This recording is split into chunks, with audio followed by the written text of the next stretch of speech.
keep track of everything. So I hope you don't mind. No problem. I'm going to take notes. Okay, good. So I get, I usually do like an interview process with new ambassadors. And I have to tell you, we've had some really cool people sign up. And we have about, I think you're number 11, I think. And everybody is really excited to be representing their sport and their governing body. And so that's, one thing that I find very interesting is that everybody's like, yeah, let's get everybody to know about my sport.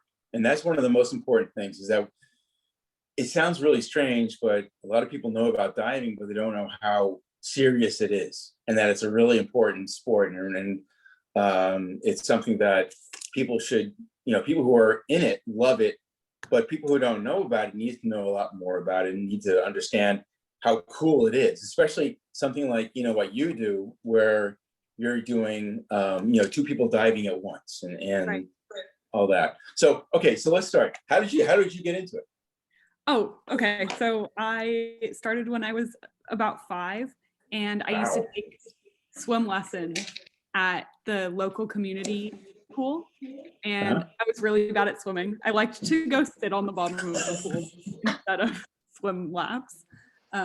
So at the end of the practice, they would let us go jump off the little half meter in the diving well.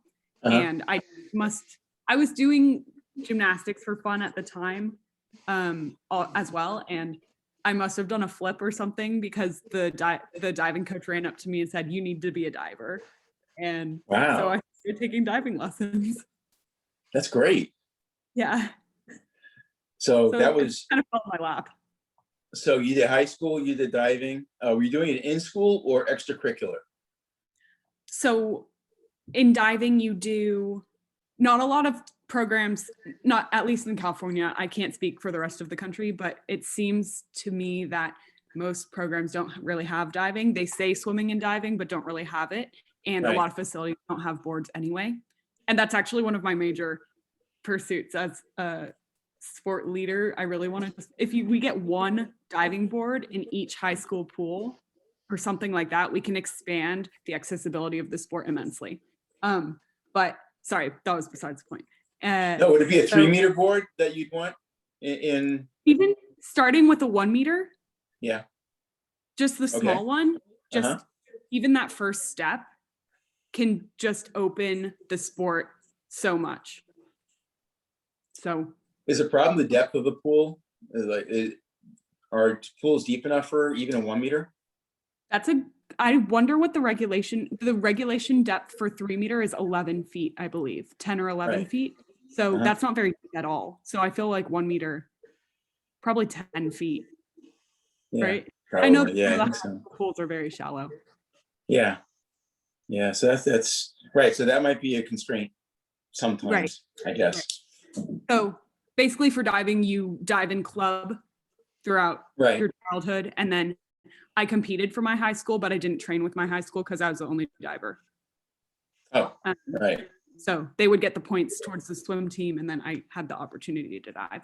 And then you get recruited, and I went to college and did 4 years at Northwestern. And after that, I wanted to continue training. So I'm in my second gap year training for the Olympics. And you plan on being in the Olympics this year, or is this? I hope so. I have to qualify.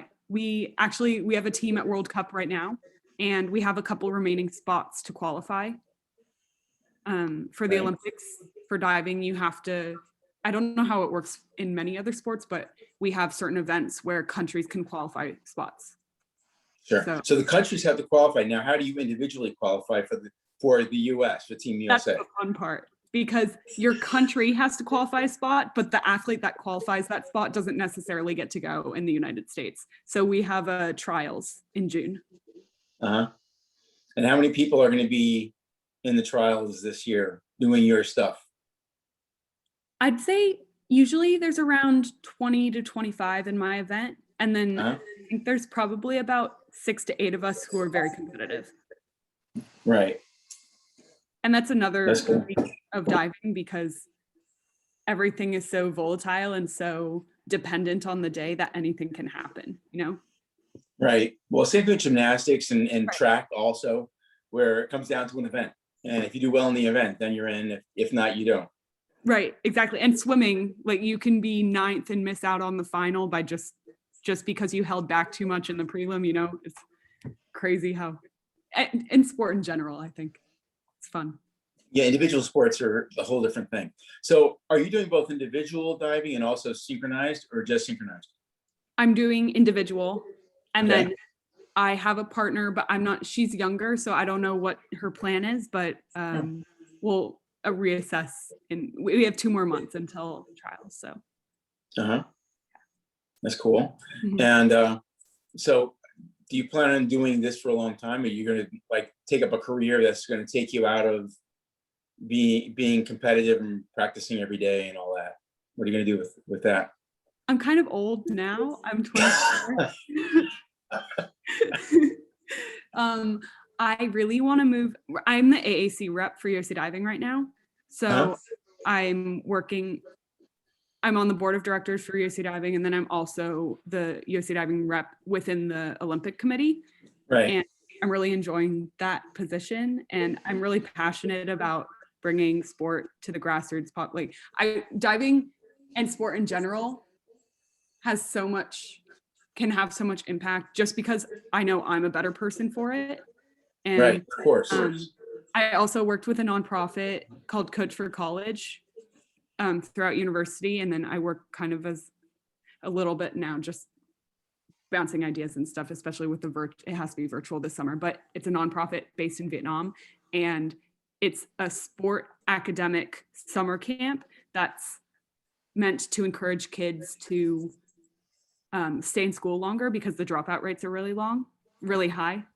And it's been, I think this is its 13th year, and the results that it has provided for how sport can contribute to decreasing dropout rates and increasing education, decreasing crime, things like that. I think just that sport is very important in society in general. So that's kind of one of my big endeavors in life. And I think I'm going to move towards the sports sphere, working in the sports sphere.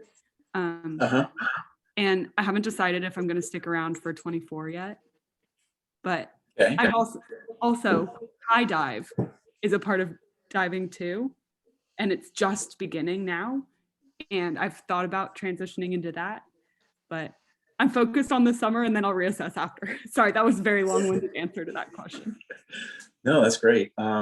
So it's interesting because we have in squash, that's my main sport. I have 2 main sports, squash and sailing.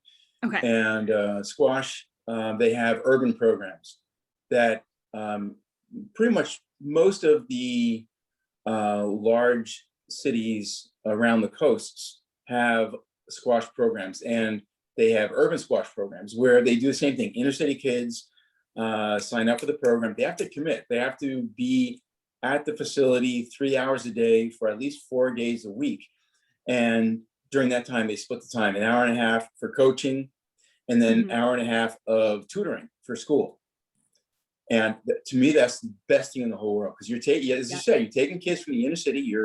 You're not only giving them tutoring for school and making sure they're getting good grades, but you're also giving them a pathway to sports for life. Right. And they usually in these programs, they end up going to prep schools and then colleges because of both their training and tutoring and we're in school, and then their training in sports, and works out great for them. And that's exactly what I want to advocate for that's exactly it. Yeah. Yeah. And a lot of sports have taken that ball and run with it, where there will be a segment of the organizing body that's specifically for urban sports, for urban training. So it's cool doing the same thing with diving. That's really neat. I would love to. I got to start small, but yeah, definitely. So USA Swimming is based in Colorado Springs. Diving is its own NGB. And they're in Chula Vista or something, aren't they? They're down right now. Yeah, where are they? Okay, we were in Indianapolis. Right. We were supposed to move last year to Colorado Springs, Right. and that has been postponed due to COVID. COVID, of course. So Yeah. we're kind of in flux right now.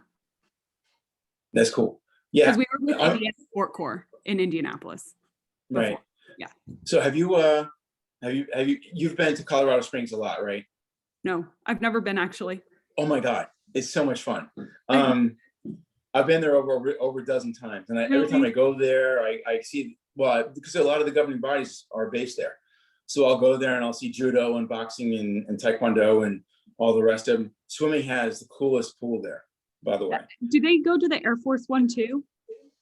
I don't know. I don't know if they go to the Air Force One, or they have a pool right there on the campus they do. in the USLTC. Okay. Yeah, and they have windows underwater so you can watch a person swim, and they have cameras that go lane wise, so you can watch the person swim from above. That's really cool. It is so cool. It's one of the coolest facilities in there, in the whole facility, in the whole training campus. I will really want to. Okay, the problem with Colorado Springs for diving is that they don't have the dive facility. They don't have diving, right? Mm-hmm. However, Yeah. there's a full facility at Air Force, but Air Force doesn't really allow them to use it. So I think some of our top tier athletes go for, if you're tier 1, you're allowed to go utilize services there for medical, weights, whatever. I've been working virtually with nutritionists and weights coach and stuff like that and sports psych. So that's really nice, but I haven't been there physically.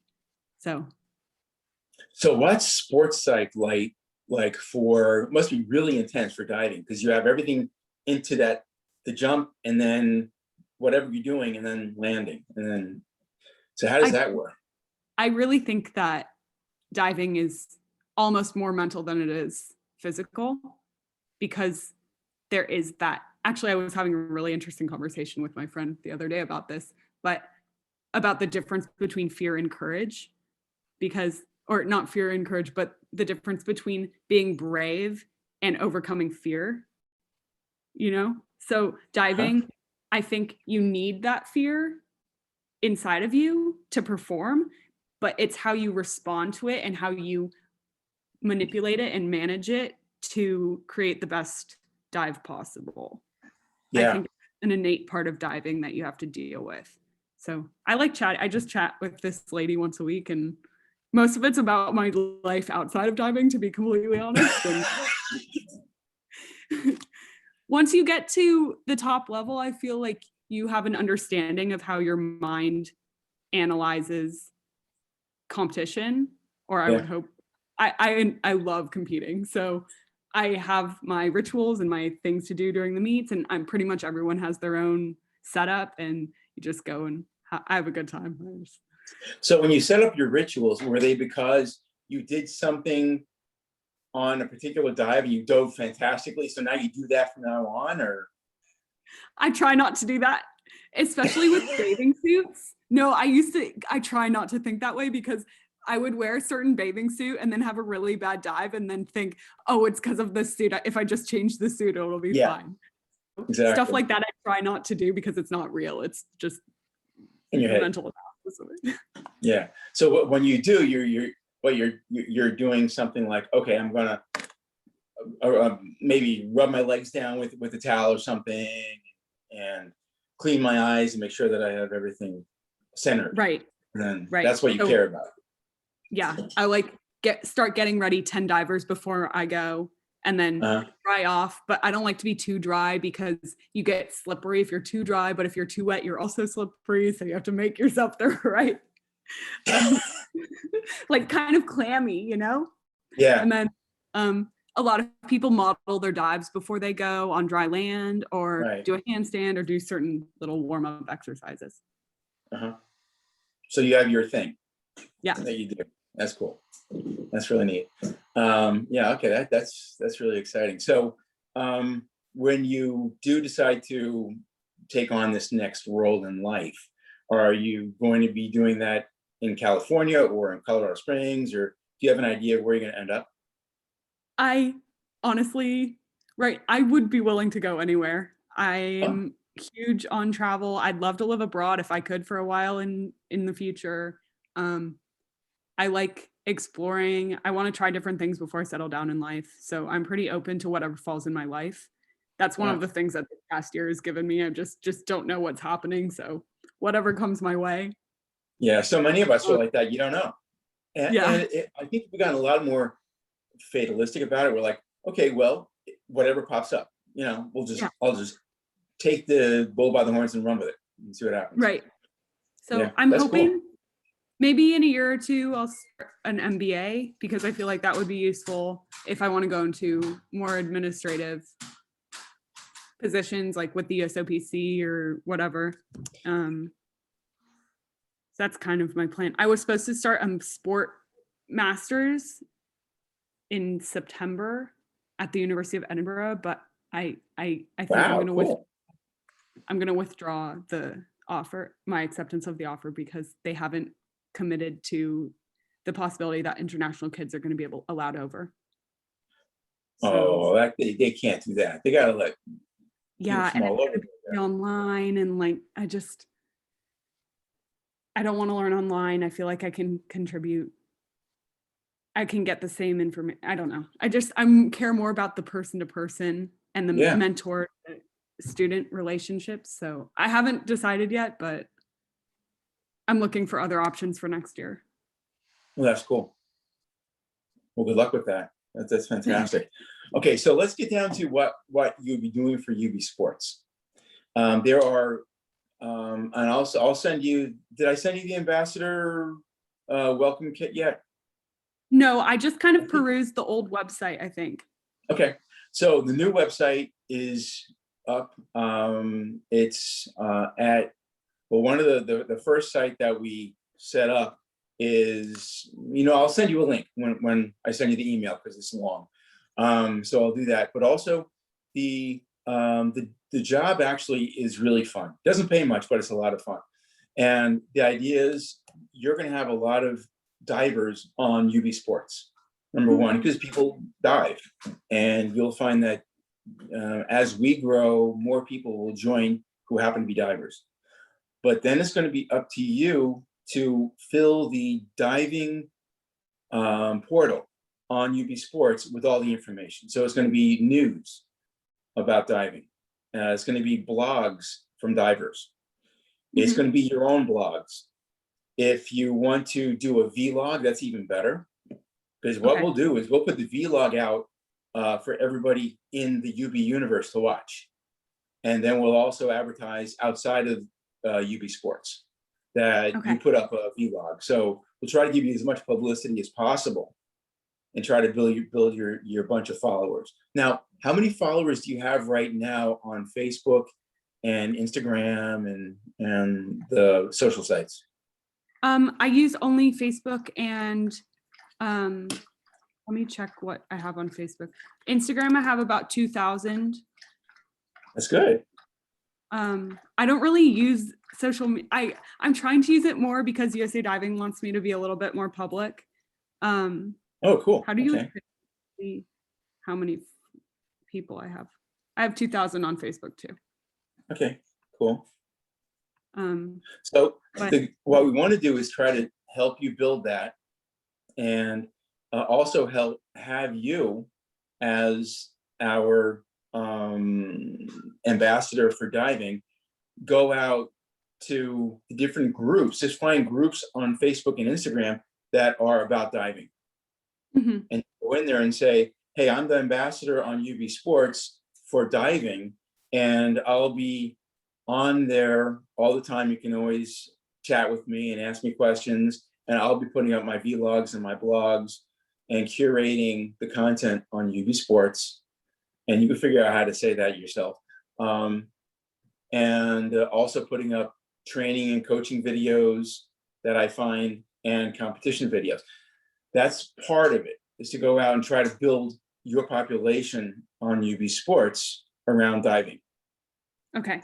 And they'll become part of the portal, the UBsports diving portal. Okay. Then the next part is for you to go to USA Diving and get them to be involved with UBsports. So we'll build a portal for USA Diving. and it's all free to them. And they can bring all their followers, the total of USA Diving, they can bring their followers onto UBsports, and they can start communicating with their followers right through UBsports. Basically, it acts like an internal Twitter.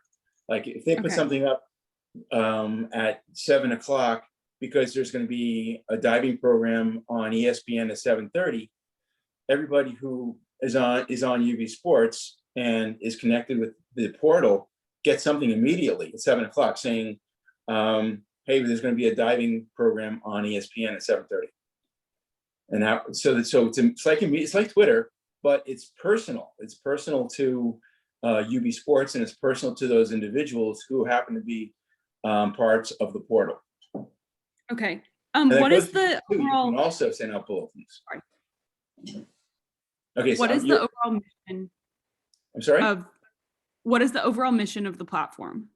The platform is to, first of all, bring your sport to the general population of UBsports, to get more people to join diving, to get involved in diving, and to then keep them involved throughout their lives in diving. Also giving them the resources, making sure they know the rules, they know the different kinds of dives. Now, diving is one of the very few sports where you have a number for each dive. Mm-hmm. Like you do 302A or those kind of things, right? So you can be very specific and have a list of those. And the rules are all, that's another thing. You have to load all those rules onto UBsports. There's a place for rules. And there's a place for connections to diving teams and clubs. Okay. And that's a list that USA Diving has already. Yeah. So what you do is you just tell the system what the URL is to that page with all the list of all the clubs. Okay. And we put that up. And what we're actually doing is allowing our people to go to the USA Diving page that has that list. We don't have to rewrite it or anything like that. We don't scrape data. We allow every governing body to put up their pages. Right. So they're getting more views and they're getting more people looking at their stuff. And just funneling activity towards. Exactly. We're funneling that activity toward to USA Diving. So we're never taking anything away from them. We're actually adding to their populations. Okay. The other part of it is that every person that they bring into UBsports generates a certain amount of income because there's ads on every page that they'll hit. So we figure the average person over the course of a year will generate about $10 of advertising. That's really if they just click on it a couple times a month. Okay. And as that happens, those $10 get split up. 15% of the ad revenue from that, so it's about $1.50 per person, gets sent to whoever refers that person to USA Diving, to UBsports. Mm-hmm. So they'll make money. If they have, let's say, 100,000 followers and they bring those 100,000 followers onto UBsports, they can expect to get about $100,000 in rebates from us for bringing those people into UBsports. Got it. So one of the questions you're going to have to ask USA Diving is, how many people do you have as followers? And how do we get a list of those members so that we can then go out and invite those people to UBsports? Okay. Because whoever those are, they end up being part of USA Diving. Right. Now, that also goes for you. If you bring in more and more followers, you get a percentage of the revenue that is generated by those followers when they come to UBsports. Okay. I'm working out those numbers right now, so I can't tell you exactly what those are, but we'll have those worked out. So that's another part that, you're also the ambassador, not only to UBsports for diving, but you're also the ambassador to USA Diving for UBsports. Right. So what I am between USA Diving and the USOPC. Exactly, same thing. So that'll be another whole level of interest, because you already are very tight with USA Diving. because you're one of Team USA people. So, they love you and you love them. And, we want to make sure that they love us too. So that's how it all works. So that's really what. Sorry. No, go ahead. Yeah. Does this bring, do you have an international goal to bring not only NGBs into closer communication and increase viewership of all those NGBs, but also do it at an international level? Absolutely. Yeah. What usually happens in almost all sports is that the population of the sport overseas is 10 times or 100 times more than it here in the United States. For example, for squash, there's about 2 million squash players in the United States that we know of. But overseas, there are about 150 million squash players. So there are a lot more overseas than there are here. So we're trying to bring everybody into UBsports internationally. And UBsports is automatically international because right now, 80% of our population is overseas. Okay, that's what I thought when I was reading. Yeah. Yeah. And we're not trying to do that, but it just happened because all these sports are international, which is really cool. I love that. I love the fact that we're overseas. Yeah. So that's our goal really is to make UBsports the international place for people who want to learn how to play, to learn how to win, and to stay connected with their sports forever. Now, a lot of people really aren't into sports. They're into yoga or TRX or wellness activities. And that's another thing that we're supporting. We're supporting all those wellness activities.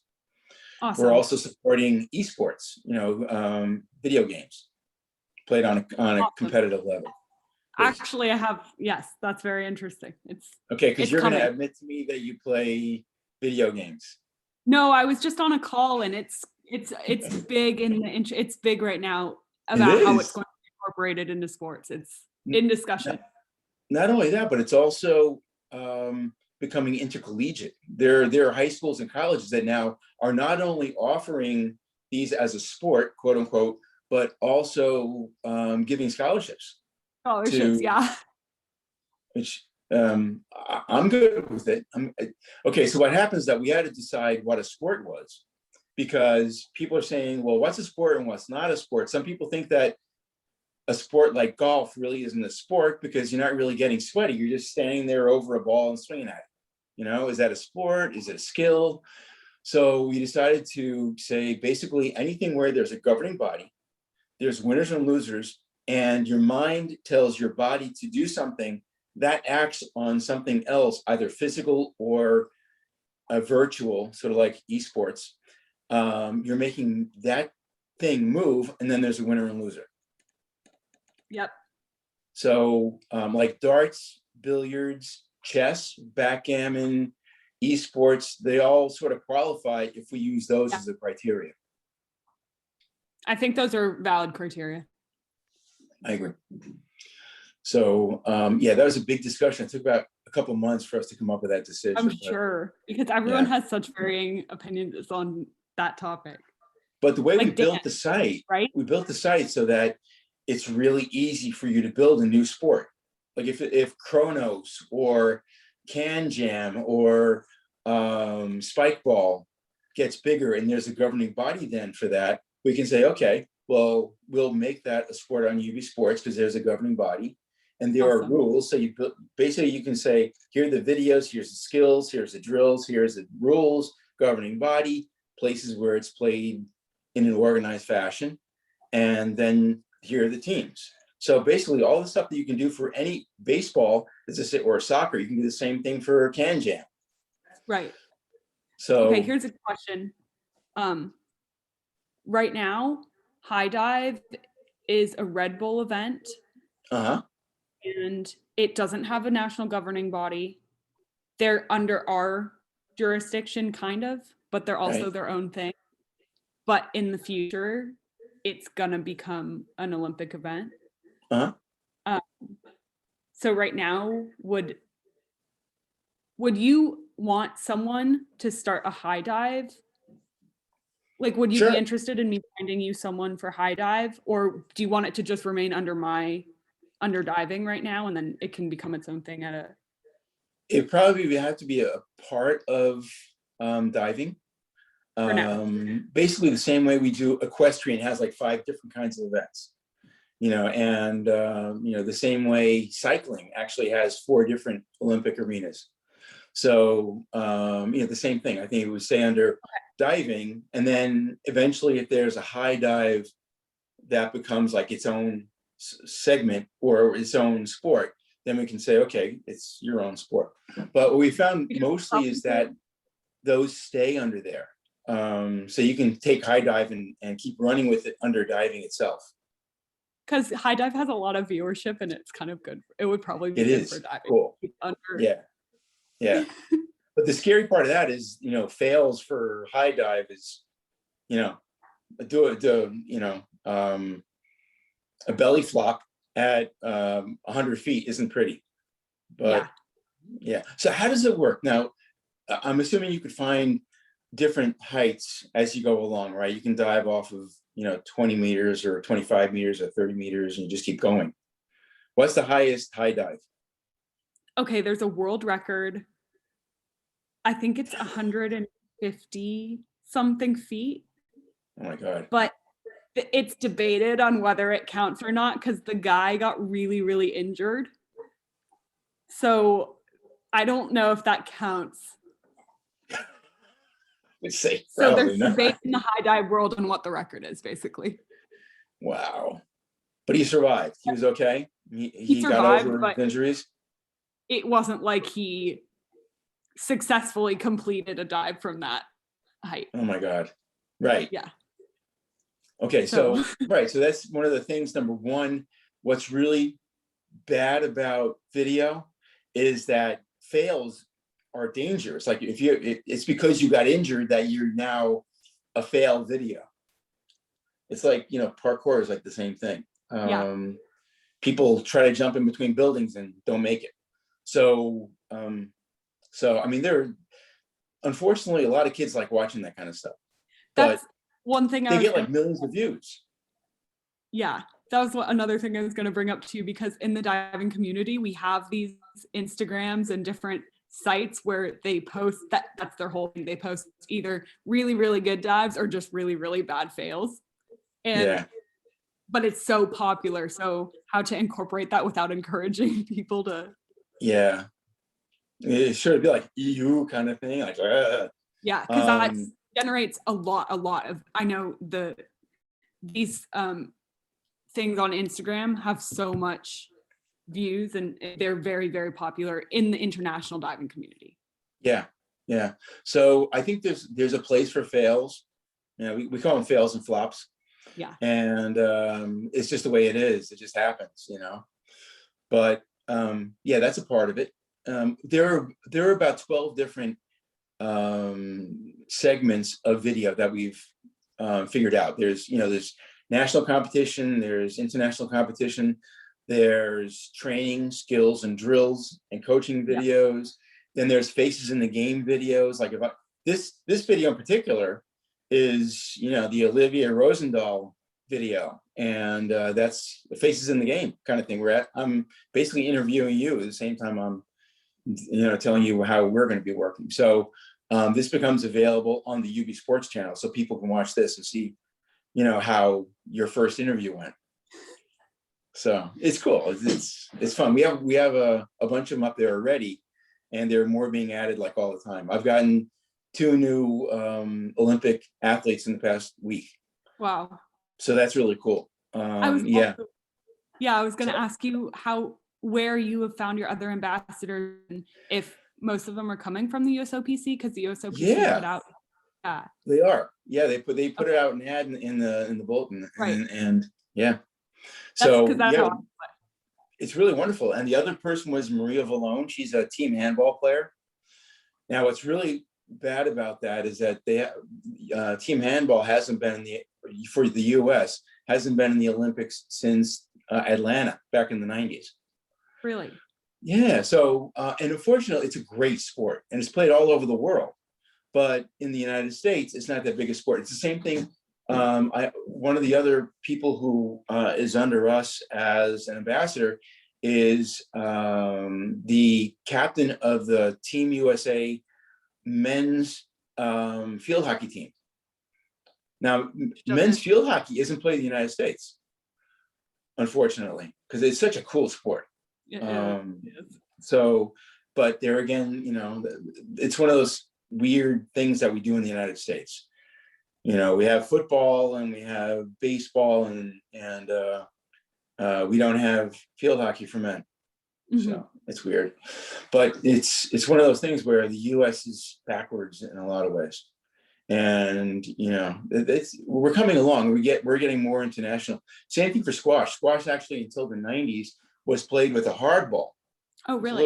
Little blue ball. It was pink back then, and it's a harder ball. It moves faster. It skips on the ground, and it's played on a different size court. Oh. So in the 90s, we decided to become international. So we went to the ball that's used all around the rest of the world. And it's a squishy ball. So, and that's why it's called softball. But now everyone's just playing that, but doubles now is still played with the hard ball, and it's played on a much bigger court. So we established ourselves as an international presence back in the 90s and caught up with the rest of the world. So we have our first female top 10 squash player internationally, because it took us that long, a whole generation, to get used to the new ball. Right. That's and we have the person on UBsports for men's squash just broke into the top 100 for in the Professional Squash Association. So that's really cool. That was fantastic. He's the first, yeah. So that's really cool too. So as we do this, we'll end up having probably around 100 Olympic and pro athletes in UBsports. And the cool thing about it is that if I'm a diver, for example, and I'm 12 years old, I would love to be able to look up to Olivia Rosendahl as an Olympic athlete and ask her questions like, you know, okay, what do you do before an event? What do you do before your dive? And, you know, what's the next dive you're going to take on? And that kind of stuff. It'd be really cool if a kid can ask an Olympic athlete those kind of questions. And then we'll do the same thing. What we'll do also is have a hosted chat with you as the diver and one of our team asking you questions, and having everybody from around the world be on that call so they can watch, or a Zoom call like this, and have everybody watch you answer questions and, you know, tell about your life as a diver. Do that. So that'd be really cool. And so anyway, that's our goal. So that's really what you're going to be up to once you take on the role as ambassador. Okay, I can handle that. That's like right up my alley. Promoting sport, you know, I kind of already blabbered about it, but that's kind of my big goal in life. Well, that's, you know, mine too, is to see my sports get bigger and more popular. And so I think everybody who's been in the sport, no matter how long, they feel like they owe something to the sport because it's added so much to their lives. Yeah, exactly. And that's the thing. I know that it can make the world a bigger community and a more cohesive and loving place, and just, I don't know, I just love it. I love that about it. Well, I think, you know, we really, I think there are only a couple of venues in the world that do that. It, you know, for arts, for example, it's borderless. Exactly. Sports, borderless. You know, we love our sport no matter where we are, who we are, what country we live in. We love our sports, and we all live by the same rules under that sport.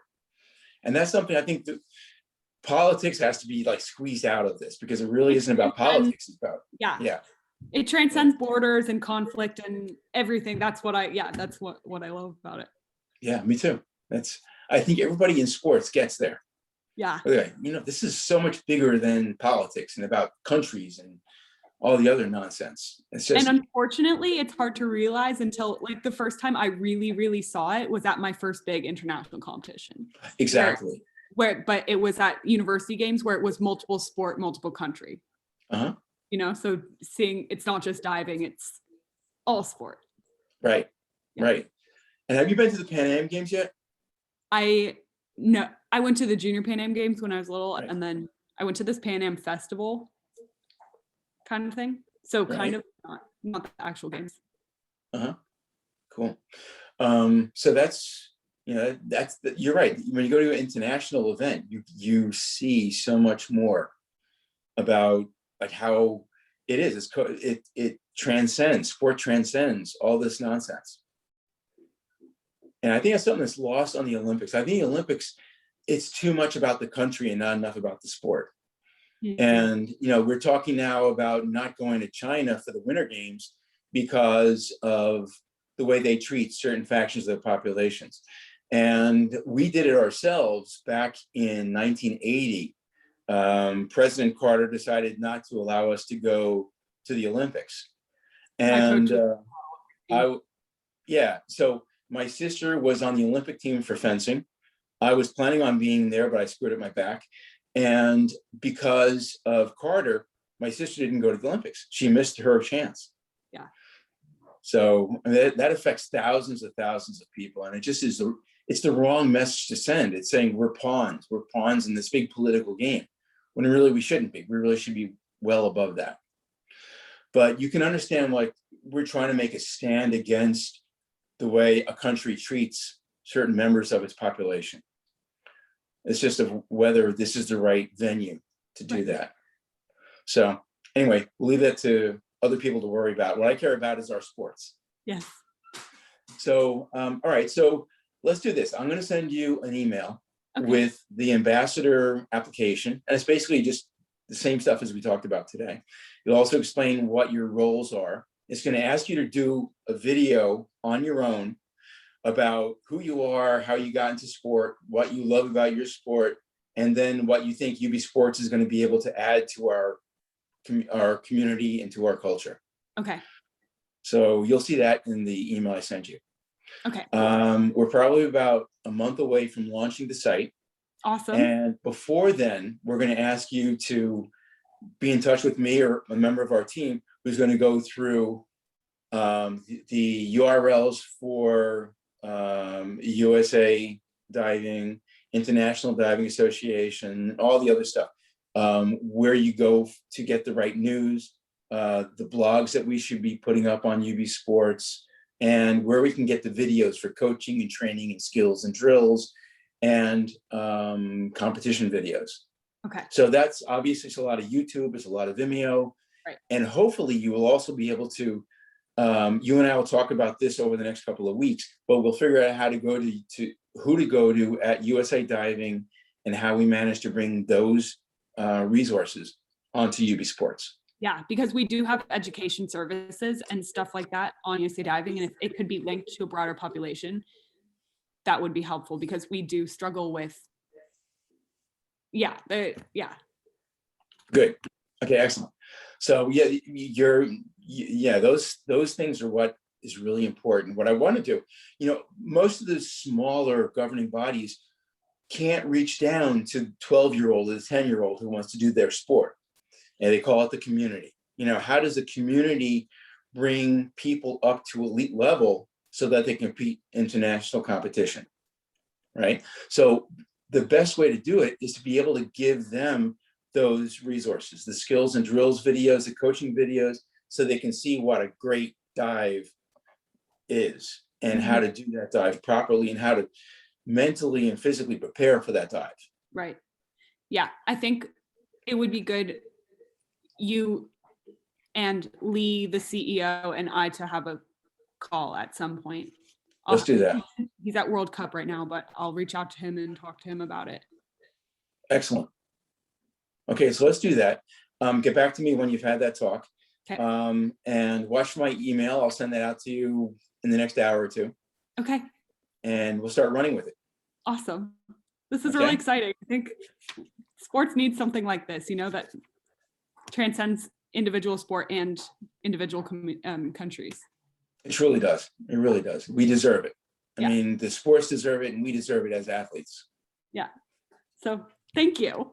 Thank you, Olivia. Yeah. It's great talking to you. You too. Really nice.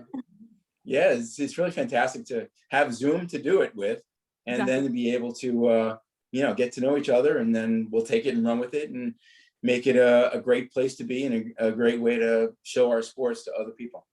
Okay, that sounds great. Okay. And I'll look for your email. Thank you, Olivia. So much, Greg. I'll talk to you soon, okay? Looking forward to it. Thank you so much. Bye-bye.